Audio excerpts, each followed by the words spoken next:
And welcome to another episode of the Hammer Drops. I'm your host, Laoch. So today we're going to go over a few things that are going on in the news right now. But before that, if you are watching this episode on Rumble, make sure that you give me a like if you can, subscribe to the channel, leave me a comment, let me know how you feel about the video. And also, if you just want to listen to this on a podcast platform, we're on all the major podcast platforms. All you got to do is go to the search, type in the Hammer Drops, and we're going to pop up there for you so you can listen to us on any one that you want to. And then don't forget to follow us on all of our social media at the Hammer Drops. All right, let's get into the show. So first and foremost, I want to touch base on Joe Biden and Kamala Harris finally deciding that it's time to send 1,500 active duty troops to the southern border, aimed at the migration spike. It's about time. But notice it's happening now. We're 2024 elections coming right around the corner. So now they got to do something about what's happening at the border to get the votes.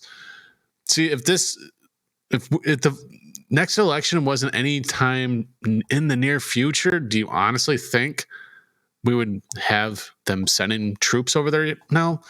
I mean, let's be honest here. They have claimed moving forward, even before this, that the border is fine, that it's secure, and now yet they want to send 1,500 troops there. Now, I'm all for it because those boys down there at the Border Patrol need the help. We need to get this under control. Any American will agree to this. And, even some of the Democratic-run cities are at capacity when it comes to illegals. Texas is sending them all to your sanctuary cities, and sanctuary cities, even the outgoing Chicago mayor decided to send a letter to Governor Abbott saying, please stop sending illegal immigrants here to the city where we don't have any more room. Well, you're getting kind of what you asked for. So I don't know what else to tell you. I mean, Lori Lightfoot, the last batch of immigrants that came to Chicago, the last I heard, weren't even housed in Chicago. They took them out to the suburbs and put them there, and I believe it was in Elk Grove. So, but this is Lori Lightfoot for you. And good riddance to Lori Lightfoot for Chicago, but unfortunately, we're still fucked with Brandon Marshall, or whatever. Not Brandon Marshall, Brandon, whatever the hell his name is. Yeah, but the funny thing about what's going on with the border is that back in 2018, when Trump wanted to send troops to the border, boy, was the left in an uproar about that. One in particular, good old Kamala Harris. Kamala Harris was such in an uproar about it. I'm gonna have a video that I'm gonna play for you, folks. So here you go. Enjoy this video.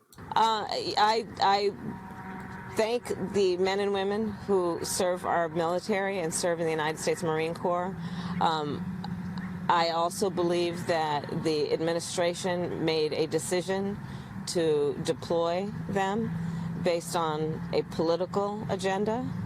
And I believe that it is inappropriate to require the limited resources of the United States military to be used in such a way when it was, and these folks who are being deployed there, they're going to leave. They've left their families.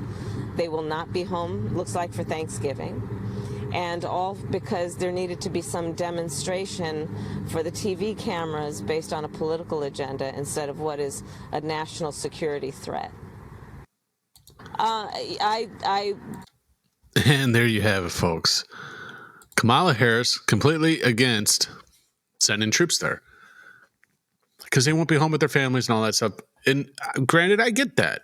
The troops have a right to be home with their families and so on and so forth, but we also need to get control of what's going on down at the borders.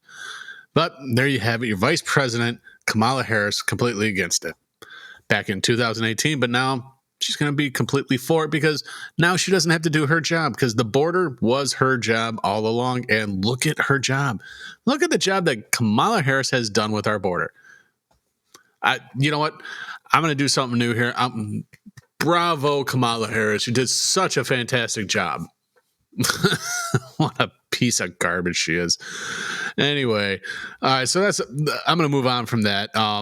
Another interesting little thing that's happening in the news today was Russia, and let me pull this up for you. Russia says Ukraine tried to kill Putin with nighttime drone attack on Kremlin. So Russia says it shot down 2 drones overnight. Ukraine denies responsibility. Of course they do. Warns of terrorist provocation. Of course they do. Russia says it reserves the right to retaliate. And of course they do. This stuff that is going on over here in Ukraine, between Ukraine, Russia, and all that stuff is just a proxy war. It is smoke and mirrors. It is complete bullshit. You can literally see what's going on. I mean, Kiev, the capital, even though it's under siege and all this other stuff that's going on in Ukraine, yet we have planes still flying over Ukraine. We still have, come on. Are you guys awake yet? I mean, money that our government is sending over there to, for their pensions and to keep their economy afloat and all that stuff, all of our hard-earned tax dollars going to Ukraine isn't going to the troops. It isn't. What it's essentially doing is going in the pockets of the politicians, just like it does over here. Come on. If you can't see that, I don't know what else to tell you. I really don't. But it's funny that this situation's going on now because they're going to try to, say Putin this, Putin that, and Putin, Russia's going to say Ukraine this, Ukraine that. And you know what? I personally, I am sick and tired of it. I don't know about you guys. Every bill that comes out from the left and the progressives in the House and the Senate, it's always leading to more money for Ukraine. We're printing money that we don't even have. And you wonder why nothing's been, we have such high inflation. But if you ask people like, what's her name? The secretary, the whatever her name, Jean-Pierre, whatever her name is. So I'm going to go to Twitter here real quick, folks. And I'm going to let you see what she says, especially when it comes to, gas prices and stuff like that. I think this is very interesting. I'm going to do something like this where this is the interesting things that I'm going to do the interesting things I find on Twitter. And what I'm going to do is when I find interesting things on Twitter, I'm going to save it on, I'm going to tweet it on my page. I'm going to bring you guys to my page. I'm going to play the videos for you because this video that she's saying the gas prices are down and everything. I don't know where you live, but gas prices ain't coming down where I'm living. They're going up. Same with housing and all that stuff. I mean, this lady is just nuts. Give her a listen. Prices are down about 140 from the peak after Putin's invasion. And gas prices are down $1.40 since Putin's invasion. Remember back in 2020 when gas prices were even lower than that? It's still, and the funny thing is this is something that they like to do. They like to say, oh, it's coming down. No, it's still up from when it was before you guys took office. Grocery prices fell last month for the first time since September 2020. Again, grocery prices fell the first time since September 2020. See, grocery prices in September 2020, up until the election, up until Biden took office, were relatively cheaper. Well, a lot cheaper than they are now. You can get eggs, you can get chicken, you can get beef and not pay like a pound. For a pound of ground beef, you're not spending $7 for a pound. Likewise, you're not spending $7 for a dozen eggs. But you are now. And you started doing that as soon as Biden took over. And all the attacks on the food processing companies and all these other places. I understand that there's more work to do. The president gets that and understands that. That's why the Inflation Reduction Act was so. And that's why the Inflation Reduction Act was so important, she says. No. Inflation Reduction Act literally did nothing to help our inflation. The only thing the Inflation Reduction Act did, and may I remind you folks, is send more money to Ukraine to create more inflation. And it essentially, well, let's not forget about the 87,000 new IRS agents that will be auditing middle-class workers. That's what the Inflation Reduction Act did. Oh, and I love how there's still more work to do. Yeah, you're right. the reason why Joe Biden is running for president again, because there's work to do, in my opinion, is pretty much the work that's left to be done is to completely kill off the country. That's my opinion, and I'm sticking to it. Important as we talk about energy costs, lowering that, gas prices.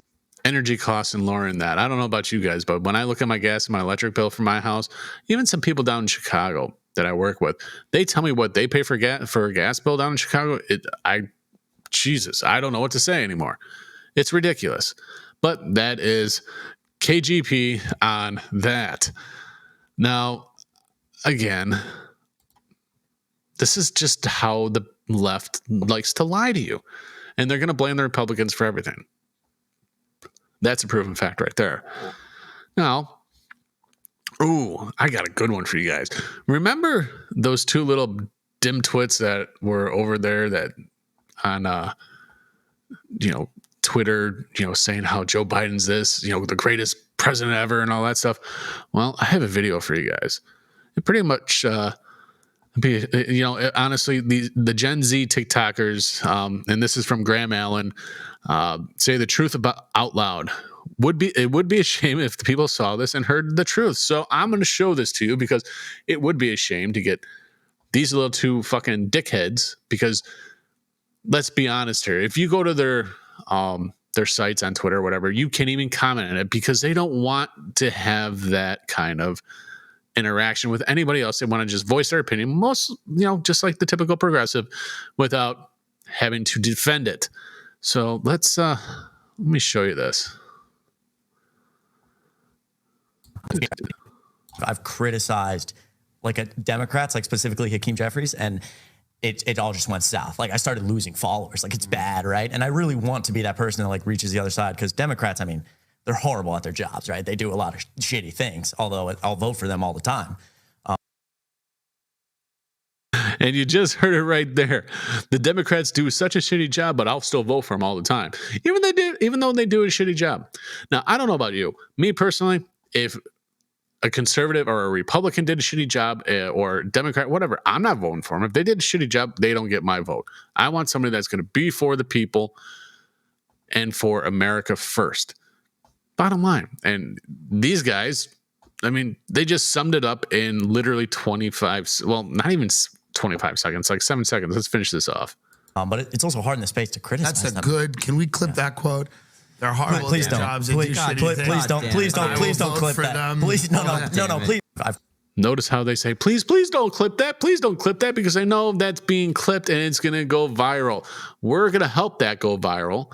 I'm going to post that over on our Facebook and all that fun stuff as well, because I think these two little shits need to go bye-bye. Now,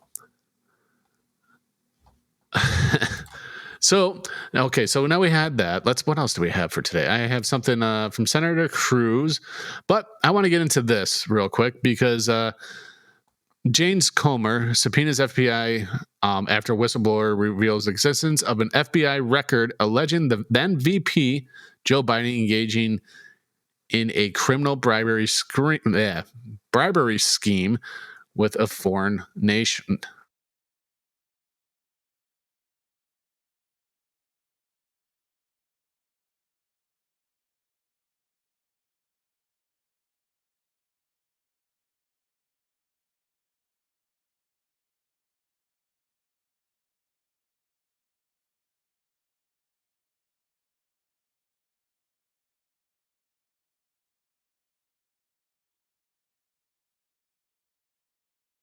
He and Senator Chuck Grassley have sent to Attorney General Merrick Garland and FBI Director Chris Wray.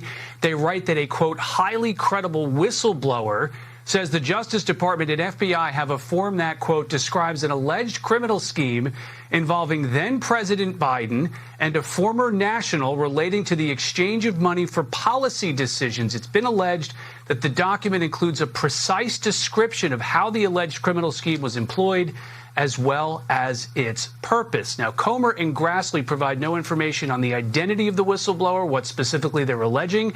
In short, it's a subpoena for a document that an unidentified whistleblower says exists and shows illegal activity. It is unclear yet how the Justice Department will respond. We have reached out, John. All right, so we don't know what this scheme is.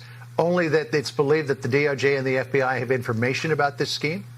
Exactly. What these two Republicans are alleging is that there is a document that exists, and they've gotten that information, they say, from a whistleblower, an unidentified whistleblower, and that the document exists within the Department of Justice and the FBI showing an illegal scheme allegedly involving the vice president, and that they are requesting that information now officially with a subpoena from the FBI and Justice Department. But these Republicans have not seen that document. And they have just sent the subpoena request because a whistleblower told them it exists within the FBI. That's where we are right now with this. All right. Are we going to be hearing from them in the near future? Do we know? Unclear. I believe that they are going to speak to cameras on Capitol Hill. And, of course, we've got a full team up there ready to cover. I have just reached out to Chuck Grassley's team myself. I was told we'll take him on the phone if he's available. So we're working that right now on the story. Rich, anything else you can add at this hour? I mean, this is a big breaking news piece of information here that they're going to be demanding answers. We'll also reach out to James Comer. He was on this program earlier this week. But this is a big chunk of news. And by the way, I do see that there's some folks making their way to a microphone there in Atlanta. We'll get back to that. Rich, real quick final thought on this news. Yeah, I mean, again, it all depends on if this document exists, what's in that document, and now they've officially subpoenaed it. So Indeed. if it exists, legally, there you have it. All right, let's get to the hospital briefing there in Atlanta. Rich, thank you. And there you have it. And of course, you have a lot of people in the left, or that are in an uproar about this because they're going to claim it's a witch hunt now on Biden. What drives me nuts the most about this kind of situation with Biden is that it's been proven that he's compromised. And yet, and I'm saying this to the House Republicans as well, and Senate Republicans, why hasn't there been any papers of impeachment drawn up yet for Biden? It has been proven time and time again, before he was president, he has classified documents, which he should not have. When, classified documents going as far back as when he was in the Senate. And then when he was vice president, he has no right to this. These, just based on that alone, he should be arrested for that. And yet here he is walking free, just like his son Hunter walks free. It just blows my mind that the Republicans have not done anything yet for this, which makes me wonder, are they going to actually do anything? I mean, they go on Twitter like Marjorie Taylor Greene. They go on Twitter all the time saying that they're going to do this, do that, do this, and they don't do anything. So, I mean, once again, and with this show, I'm going to call out Republicans. I'm going to call out Democrats, Libertarians. I don't give a shit because that's just the way this show is. And Republicans, if you say that you're going to impeach Biden because of this, then do it. If this was Trump would have those papers would already been drawn up. We would be going through impeachment process again. And yet here we are. Biden still in office, who, mind you, being president, has over 300 days that he's been on vacation? He's literally hasn't done his job. And yet we're okay with that. I think I had one more thing here on this thing I want to show you. I'm going to show you let me show you what Cruz has to say about the border with about Biden and Harris. Let me show you this real quick. Joe Biden and Kamala Harris have presided over the worst disaster at our southern border in our nation's history. This was not an accident. It was deliberate. It was the consequence of deliberate political decisions that have created this chaos. This crisis was caused by three political decisions made in the very first week of the presidency. Number one, Joe Biden immediately halted construction of the border wall. Number two, Biden reinstated the disastrous policy of catch and release. And number three, Biden pulled out of the incredibly successful Remain in Mexico agreement. The consequence of those political decisions was catastrophic. And there you have it. I mean, you got Senator Cruz. I mean, I kind of agree with some of the stuff that Cruz does. I don't agree with a lot of it, but I do agree with some. This I have to completely agree with. The border, even though Biden and his administration will point blame at anybody but themselves, just like all Democrats seem to do, but let's blame somebody else. It's easier for them to point the finger at somebody else instead of themselves. But hopefully only time will tell, and the truth will actually start to come out about this stuff. But that's all I have for you guys today. I just wanted to touch base on this stuff here real quick.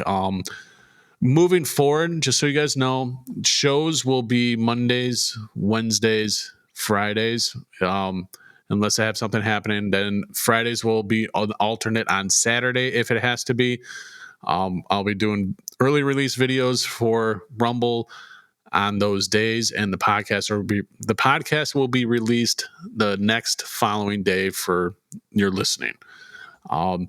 So I will provide all the links in the descriptions below of where you can find us, and make sure that follow us on our social media. Make sure to subscribe and give us a like and give us a comment on the podcast platforms and on Rumble as well. Until the next time, folks, you guys be good to one another.